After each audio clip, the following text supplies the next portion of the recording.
À chaque fois, je pense qu'on a touché le fond, mais je trouve toujours une actualité encore pire que celle d'avant. C'est digne d'une parodie et pourtant c'est bel et bien la réalité. Écoutez bien, c'est complètement fou. Des images furtives à caractère sexuel diffusées lors d'un spectacle d'enfants, vous avez bien entendu, spectacle d'enfants près de Toulouse. Des parents d'élèves se disent choqués et il y a de quoi. Le titre de France 3 Occitanie, polémique, les parents n'applaudissaient et ne riaient pas des scènes à caractère sexuel projetées lors d'un spectacle pour enfants. C'est avec notre argent, avec votre argent, que ce spectacle a été financé. Et le premier responsable, c'est le département de Haute-Garonne. Vous êtes sûrement en train de vous demander quel est le lien entre les images que je vous ai présentées en début de vidéo et le département de Haute-Garonne. Ce spectacle a été commandé dans le cadre du parcours laïque et citoyen. Pour faire vivre les valeurs de la République dans les collèges, classes de CM1 et CM2, le département consacre un budget de 900 000 € pour le parcours laïque et citoyen. 280 actions, 170 associations, dont celle qui a produit ce spectacle dégueulasse. Les créateurs du spectacle, ce sont les deux comédiens Serge Soula et Jean-Michel Hernandez. Écoutez bien, leurs excuses, ça vaut des points. Juste avant de dévoiler leurs excuses, on nous dit que le programme vise à aider les enfants à développer leur esprit critique via des actions qui prennent la forme de représentations de théâtre, danse ou encore poésie. Attention, roulement de tambour, voici les excuses.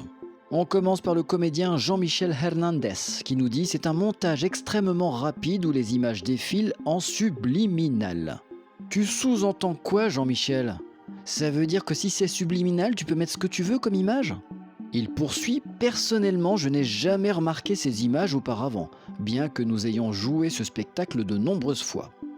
Je suis dans un grand désarroi ». L'autre comédien Serge Soula nous dit « Ces images ont été projetées pour dénoncer les soirées chaudes des footballeurs dans la logique de critiquer les dérives de ce business. Et les gars, je vous rappelle, ce sont des élèves de CM1 et CM2. Autre détail incroyable, un des comédiens s'est mis torse nu en caleçon pour une scène de vestiaire. Et la plus belle excuse a été donnée à la dépêche, nous avions oublié que ces images faisaient partie du montage. Mais si c'est un spectacle pour les enfants de CM1, CM2, ces images n'ont rien à faire dans un montage. Moi je trouve ça incroyable que ces gens-là éduquent nos enfants. Bonne nouvelle temporaire, le rectorat et le conseil départemental assurent avoir engagé une évaluation du spectacle et donc il est suspendu pour le moment.